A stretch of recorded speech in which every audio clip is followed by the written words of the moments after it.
నమస్తే, నేను Sujatha. Welcome to Master Key TV. ఇది సామాన్యుడి స్వేచ్ఛకు సంకేతం. ఇక డీటెయిల్స్ చూస్తే, ప్రపంచంలోనే భారత్ మూడవ శక్తిగా అవతరించిందని ప్రధాని మోదీ అన్నారు. దుబాయ్లో జరిగిన సదస్సులో ఆయన ప్రసంగిస్తూ భారత్ ఎదుగుదలను ఎవరు అడ్డుకోలేరని అన్నారు. भारत के युवाओं के लिए नए अवसर बना रहे हैं, उसके स्किल डेवलपमेंट पर फोकस कर रहे हैं। बहुत कम समय में ही भारत दुनिया का तीसरा सबसे बड़ा स्टार्टअप इकोसिस्टम यानी स्टार्टअप इकोसिस्टम का इतना बड़ा जंप आज हम तीसरे नंबर पर पहुंच गए हैं। साथियों, सबका साथ ఏఐసీసీ అగ్రనాయకురాలు సోనియా గాంధీ బుధవారం రాజస్థాన్ నుంచి రాజ్యసభకు నామినేషన్ పత్రాలను దాఖలు చేశారు.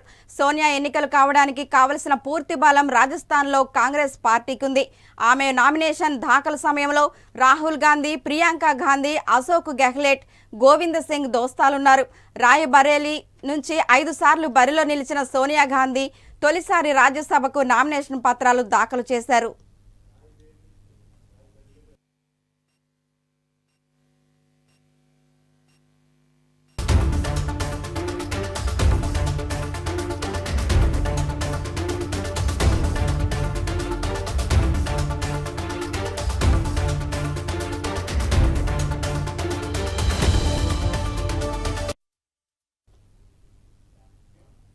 రంగనాయక సాగర్ నీళ్లు విడుదల చేయాలని రైతులు ధర్నాకు దిగారు.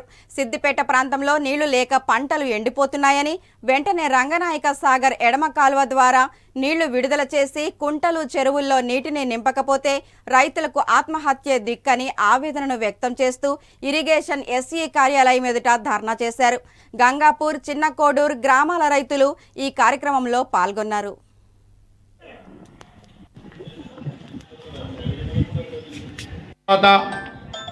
రంగనాయక సాగర్ నుండి గత 3 సంవత్సరాలుగా మరి రైతులకు నీళ్లు అందిస్తా ఊరు. మరి 3 సంవత్సరాలుగా రానటువంటి సమస్య. మరి ఈ సంవత్సరము రైతులకు చాలా మందికి కూడా చాలా చెల్లెళ్ళ కుంటలకి నీళ్లు రాకుండా, మరి కాలువలు తీయకుండా మరి నిర్లక్ష్యం చేయడం వల్ల ఈ సంవత్సరము నీళ్లు రావడం లేదు.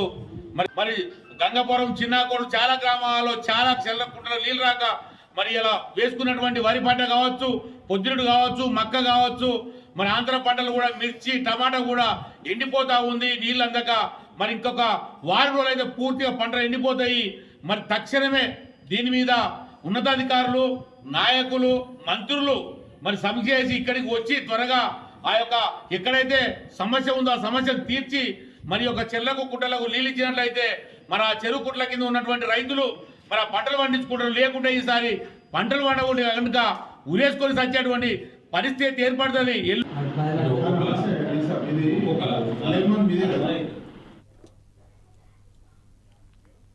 సెక్రటేరియట్లో రాజీవ్ గాంధీ విగ్రహం పెట్టాలనే నిర్ణయాన్ని వెంటనే విరమించుకోవాలని బీఆర్ఎస్ నేత పల్లా రాజేశ్వర్ రెడ్డి డిమాండ్ చేశారు. ఆయనకు తెలంగాణకు ఏం సంబంధమని ప్రశ్నించారు. అక్కడ కేసీఆర్ హయాంలో ప్రతిపాదించిన తెలంగాణ తల్లి విగ్రహం పెట్టాలని కోరారు. 2 నెలల కాంగ్రెస్ పాలనలో ప్రజాస్వామ్య స్ఫూర్తి లోపించిందన్నారు. ఆ విగ్రహాన్ని పెట్టాలి, ఖచ్చితంగా దాన్ని విరమించుకోవాలి, రాజీవ్ గాంధీ విగ్రహాన్ని విరమించుకోవాలని చెప్పేసి మేము కోరుతూ ఇవాళ ముళ్ళ కంచెలు తీసేస్తామని ఇక్కడ సభ్యులకు కూడా ముళ్ళ కంచెలు వేసిండ్రు. ఇలా అసెంబ్లీ ఎదురుగా 3 రెట్ల కంచెలు వేసిండ్రు. 1000 మంది పోలీసులు ఉన్నది 3000 మంది పోలీసులు పెట్టిండ్రు. అనేక మంది ఇలా మార్షల్స్ తోని ఇవాళ పోలీస్ వ్యవస్థతోని 3 రెట్లు పెంచి ఇవాళ ఏదో పరిపాలన చేద్దాం అనుకుంటున్నారు. ఎక్కడ ప్రజాపాలన, ముళ్ళ కంచెల పాలన, పోలీసుల పాలన, ఇవాళ వాళ్ళ యొక్క అహంకార పాలన, దీన్ని నశిస్తూ ఖచ్చితంగా రేపు కానీ ఎప్పుడు కానీ స్పీకర్ గారు గుర్తించాలి. మా మాట వినడానికి మా యొక్క వాయిస్ పోవడానికి అవకాశం ఇవ్వాలని చెప్పి కోరుతూ, కనీసం ఇక్కడ మాది పోవడానికి కూడా ఇవ్వలేదు కాబట్టి దాన్ని ఖండిస్తూ జై తెలంగాణ ఖచ్చితంగా ఆ మా డిమాండ్ ని చెప్తున్నాం. దానికి ఎదురుగా ఏదైతే 2024 సార్వత్రిక ఎన్నికల నేపథ్యంలో ఎన్నికల నిర్వహణకు అనువుగా విశాఖపట్నం పార్లమెంటు నియోజకవర్గం గాజువాకలో బీజేపీ ఎన్నికల నూతన కార్యాలయం ప్రారంభమైంది. కేంద్ర బీజేపీ పార్టీ ఆదేశాల మేరకు విశాఖపట్నం పార్లమెంటు నియోజకవర్గం గాజువాకలో బీజేపీ ఎన్నికల నూతన కార్యాలయాన్ని ప్రారంభించినట్లు ఆ పార్టీ నాయకుడు జీవీఎల్ నరసింహారావు తెలిపారు.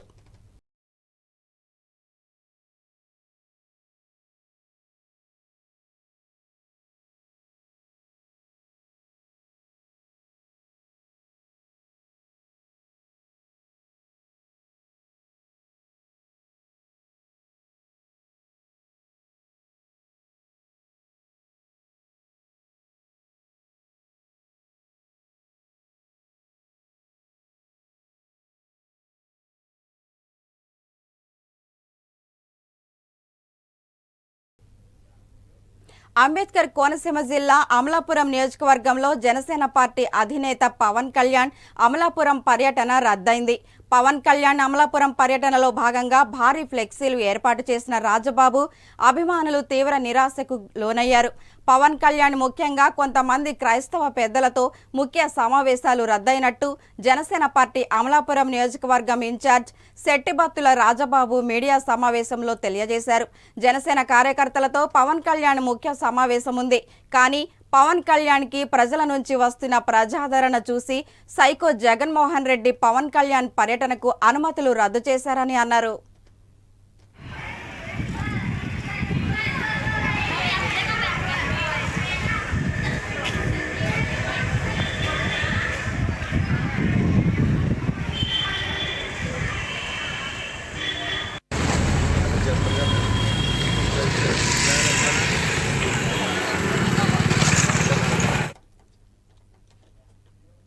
కడప జిల్లా జమ్మలమడుగు ఎర్రగుంట నగర పంచాయతీలోని ఇంటింటి చెత్తను తీసుకెళ్లడానికి ఆటోలో కొరత ఉండేది. ఈ కొరతను గమనించిన మున్సిపల్ చైర్మన్ హర్షవర్ధన్ రెడ్డి వెంటనే 10 ఆటోలను మంజూరు చేసి కొరత లేకుండా చేశారు. తన సొంత నిధులతో 10 ఆటోలను మంజూరు చేసి రిబ్బన్ కట్ చేసి కొబ్బరికాయ కొట్టి ప్రారంభించారు. ఈ కార్యక్రమంలో municipal commissioner, ward counsellors, YSRCP నాయకులు, కార్యకర్తలు పాల్గొన్నారు.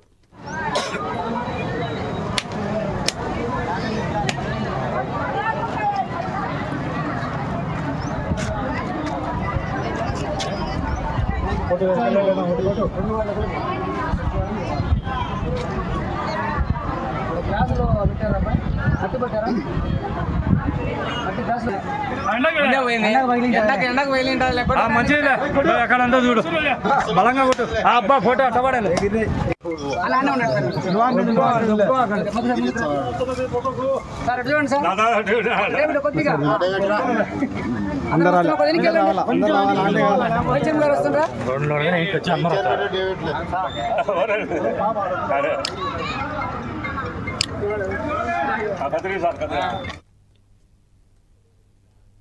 జమ్మలమడుగు నియోజకవర్గంలోని ఎర్రగుంట్ల నగర పంచాయతీలో టిట్కో ఇళ్ల నిర్మాణానికి సంబంధించిన కార్యక్రమం జరిగింది. జమ్మలమడుగు ఎమ్మెల్యే డాక్టర్ మూలా సుధీర్ రెడ్డి లబ్ధిదారులకు ఇళ్ల పట్టాలు పంపిణీ చేశారు. ఈ సందర్భంగా సుధీర్ రెడ్డి మాట్లాడుతూ లబ్ధిదారుల దగ్గర నుంచి ₹1 మాత్రమే తీసుకొని రిజిస్టర్ చేస్తున్న ప్రభుత్వం జగనన్న ప్రభుత్వం అని తెలియజేశారు. కాబట్టి రానున్న ఎన్నికలలో ఎమ్మెల్యేలు తనను ముఖ్యమంత్రిగా జగనన్నను చేసుకోవాలని బాధ్యత మీ అందరిది అని చెప్పారు. ఈ ముందు 2 రకాల ఓటు వస్తుంది. మీరందరూ బాగా ఆలోచించండి. 24 ఎలక్షన్లలో చంద్రబాబు కోటేస్తే నాయకులు బాగుపడతారు. నాయకులు అంటే జగన్మోహన్ రెడ్డి గారు ఎవరు బాగుపడతారమ్మా? ఎవరు మీరు బాగుపడేది? ఎందుకంటే మీ అకౌంట్ వేస్తున్న డబ్బు మీకేస్తున్న డబ్బు. జగన్మోహన్ రెడ్డి గారు నా అవ్వలు, నా తాతలు, నా అక్కలు, నా చెల్లెళ్ళని మొత్తుకొని మీకు బెటర్ మొత్తాను. ఆయన బటన్ కూడా అరిగిపోతుంది. ఫ్యాన్ బటన్ కూడా మీరు ఏం చేస్తారు? ఫ్యాన్ ముందు దాని ఈవీఎం పైన పోతా ఓటు వేసినప్పుడు మీరు వచ్చి దాన్ని పాల్గొట్టే వరకు వస్తున్నారని అనుకుంటున్నాను. ఆ ఉత్తమం కూడా చంద్రబాబు అని మేము విమర్శిస్తాం. ఎందుకు ఇంతగా చెప్తానంటే అమ్మా, ఈరోజు పైన వాళ్ళందరూ బాధపడుతున్నారు, కింద వాళ్ళంతా ఆనందంగా ఉన్నారు. ఎందుకన్నారంటే జగన్మోహన్ రెడ్డి నా వాళ్ళు అంటారు. పైన వాళ్ళకి ఎదురుకెళ్ళండి తీర్మానం ఎంత బాధపడతారంటే అంత బాధపడుతున్నాను. అంటే ప్రతి లీడర్ కూడా ఈ 2 వాళ్ళందరూ కూడా అదే ఉన్నారు. ఈ పొద్దు మీకు ఫ్రీగా ఇల్లు ఇచ్చినారు. ఈ పొద్దు అలా ఇచ్చిన ఇళ్లను మీరందరూ కూడా భద్రపరచుకోమ్మా. ఎందుకంటే ఇంకా 3 నెలలు పట్టాలి చేరేదానికి, నీళ్ళు ఇచ్చేదానికి. మళ్ళీ ఉస్మానియా హాస్పిటల్కు హెరిటేజ్ హోదా ఉందని డాక్టర్ మహమ్మద్ ఇక్బాల్ జావేద్ చెప్పారు. పురాతన కట్టడాలను కూల్చివేత పేరుతో హెరిటేజ్ ఉన్న కట్టడాలను కూల్చవద్దని రాష్ట్ర ముఖ్యమంత్రి రేవంత్ రెడ్డికి విజ్ఞప్తి చేశారు. సోమాజిగూడ ప్రెస్ క్లబ్లో విలేకరుల సమావేశంలో ఆయన మాట్లాడుతూ ఉస్మానియా యూనివర్సిటీ హాస్పిటల్ను మరో చోట కట్టాలని కోరారు. అన్ని ఉస్మానియా నుంచి పనిచేస్తున్నారు అమెరికాలో, మిడిల్ ఈస్ట్లో అందరూ. వాళ్ళందరినీ ఏ పేషెంట్ వస్తే ఫస్ట్ ఇండియన్ డాక్టర్ వాళ్ళ దగ్గర వస్తారు. ఎందుకంటే చాలా మంచి ట్రైన్డ్ ఉన్నారు. ఇండియన్ డాక్టర్స్ ఎక్కడి నుంచి వస్తారంటే హైదరాబాద్ నుంచి. ఏ కాలేజ్ అంటే ఉస్మానియా, ఎక్కడి నుంచి రావని వాళ్ళు ఉస్మానియాని అనుకుంటారు. అటువంటి బిల్డింగ్లే మీరు కూల్పిస్తే ఇది ఐకాన్ వెళ్ళిపోతుంది. ఇది ఉండాలా, దానికోసం మేము అడుగుతున్నాం. ఈ బిల్డింగ్ సర్టిఫైడ్ చేశారు ఇంటాక్ వాళ్ళు 200 years వరకు ఉంటుంది అని. అటువంటి కండిషనల్ ఉంటుంది అని చెప్పారు. ఎందుకు చేయాలి, ఇది తీయాలా? ఇది 2 acresలో ఉంది. ఇంకా 24.5 acres భూమి ఉంది దీని వెనుక. దాంట్లో మీరు కన్స్ట్రక్ట్ చేసుకోవచ్చు. అదే మేము అడుగుతాం. ఇది ఉస్మానియా హాస్పిటల్ అంటే ఇది సెంట్రల్ యూనిట్ ఉంది. దీనికి ఇంకా 13 యూనిట్స్ ఉన్నాయి. ఫస్ట్ 2014 తర్వాత మన లోగో ఉందో తెలంగాణ స్టేట్లో ఇప్పుడు చర్చ అయింది, వాళ్ళు తెలుసుకున్నారు. మన హెరిటేజ్ కూడా ఆ లోగోలో ఉంది. ఇప్పుడు కాకతీయ కవర్ ఉంది, చార్మినార్ ఉంది, అది మన హెరిటేజ్ వాళ్ళు. అందుకోసం నేను ఒకటే కాదు, నేను ఈ స్కోప్ ఓజీఎస్ నేను రైటింగ్ చేస్తున్నాను. మరి మూసి రివర్ అవుతున్నా ఎన్నో మేము ఇన్స్పిరేషన్ చేసినాము. 55 kilometers మేము ఆర్టిఎస్ స్టూడెంట్స్ తీసుకుని మొత్తం ఇన్స్పిరేషన్ చేసినాం. ఆ ప్రెజెంటేషన్ మేము అనుకుంటున్నాము. రేవంత్ రెడ్డి సార్ మా టైం ఇవ్వండి, నేను హెల్త్ మినిస్టర్ సార్ మనం తీసుకుంటే నేను మీతో ఉన్నాను. మన ఇంపాక్ట్ ఆర్గనైజేషన్ ఢిల్లీగా కంట్రీగా ఇప్పుడు 40 సంవత్సరాల నుంచి పనిచేస్తాము. ఇక్కడ మనం హైదరాబాద్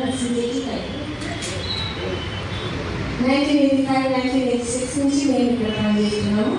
సజా మేము ఒరిజినల్ టీం ఇప్పుడు హైదరాబాద్ వెళ్ళిపోయినట్టు లేదు, కానీ వాళ్ళ దృష్టితో మేము కూడా పనిచేస్తున్నాము. ఫైనల్గా ఒక సింపుల్గా చెప్పాలంటే కొత్త బిల్డింగ్ రావచ్చు, కొత్త బిల్డింగ్ కన్స్ట్రక్ట్ చేయొచ్చు. టోటల్గా క్యాపిటల్ వచ్చేసి ఆల్మోస్ట్ 26 ఎకర్స్ ఉన్నది. మనకు ఉన్న ఈ స్ట్రక్చర్ పాత స్ట్రక్చర్ జస్ట్ 1.5 acresలోనే ఉంది. 2024 ఎన్నికలను ఏపీలో ఎదుర్కొనేందుకు కాంగ్రెస్ పార్టీ సిద్ధంగా ఉందని ఏపీ కాంగ్రెస్ రాజకీయ వ్యవహారాల ఇన్ఛార్జ్ మాణిక్యం ఠాకూర్ అన్నారు. వచ్చే ఎన్నికలలో పోటీ చేసేందుకు అసెంబ్లీ పార్లమెంటు స్థానాల్లో 1200 అప్లికేషన్లు వచ్చాయనన్నారు. ఏపీ ప్రయోజనాలను కాపాడటంలో జగన్ విఫలమయ్యారని, ప్రత్యేక హోదా కాదని మోడీ అమిత్ షాతో జగన్ కుమ్మక్కయ్యారని ఆరోపించారు. ఏపీ కాంగ్రెస్ పార్టీ మేనిఫెస్టోపై పల్లం రాజు స్టడీ చేస్తున్నారని, త్వరలోనే అనౌన్స్ చేస్తామని చెప్పారు. will have its due in the Congress manifesto. That only I can tell to you in the national manifesto. In the state manifesto, we are working on it. Pallam Raju is having a detailed study on it. And with the physical issues with it, the way they are the debt has increased from 1 lakh crores to 8 lakh crores now. We need to understand that we have to have a plan. We need to have promises which can be kept. Not like the promises of Mr. Babu or Mr. Jagan, which they borrow money from outside and make the state debt-ridden state. Therefore, that will be our motto. Will be to understand the interest of Andhra Pradesh will not be compromised. I'll ask Rajuji to order the manifesto. 5 గ్యారంటీలు ప్రకటించి ప్రతి గ్యారంటీని ప్రతి ఇంటి వరకు పెద్ద ఎత్తున campaign చేయడం జరిగింది. కాంగ్రెస్ పార్టీ విజయం సాధించడం జరిగింది. అదేవిధంగా తెలంగాణలో 6 గ్యారంటీస్ ప్రకటించాము. మరి ఆంధ్రప్రదేశ్లో కూడాను అదే పద్ధతిలో కొన్ని గ్యారంటీస్ని వచ్చే 2-3 రోజుల్లో ఫైనలైజ్ చేసి ఈ గ్యారంటీని ఇంటింటి వరకు వసంత పంచమి సందర్భంగా శ్రీ సరస్వతి అమ్మవారి జన్మ నక్షత్రం సందర్భంగా గాంధీ ఆసుపత్రి ఎదురుగా ఉన్న సరస్వతి ఆలయంలో ప్రత్యేక పూజలు జరిగాయి. ముషీరాబాద్లోని శ్రీ జ్ఞాన సరస్వతి దేవాలయంలో భక్తులు అధిక సంఖ్యలో పాల్గొని అమ్మవారి దర్శనం చేసుకున్నారు. విద్యార్థులకు అక్షరాభ్యాసం జరిపించారు.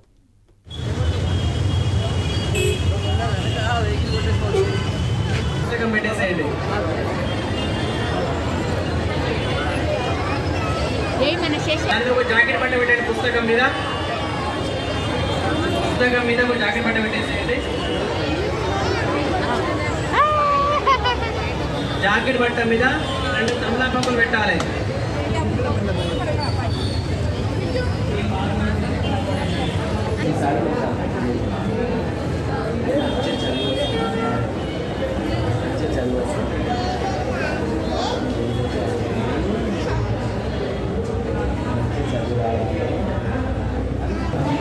చెప్తా చూడు జేజన్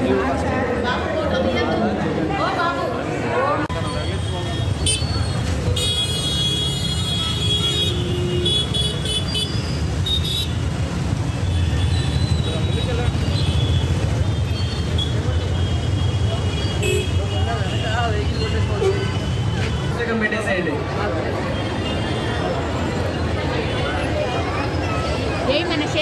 జాకెట్ పట్ట పెట్టండి. పుస్తకం మీద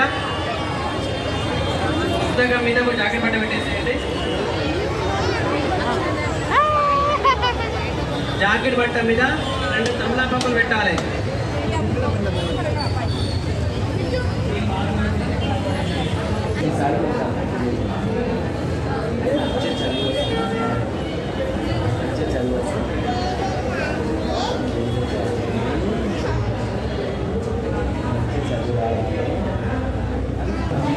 చెప్తా చూడు జేజన్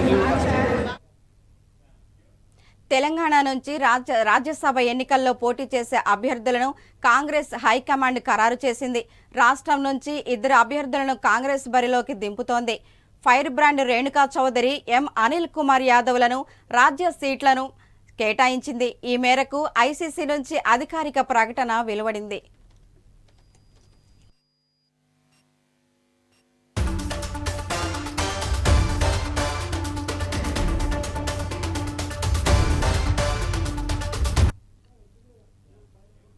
ఇవి ఈ బులెటిన్ అప్డేట్స్. మరెన్నో అప్డేట్స్తో మళ్ళీ కలుద్దాం. చూస్తూనే ఉండండి మాస్టర్ కీ టీవీ. ఇది సామాన్యుడి స్వేచ్ఛకు సంకేతం.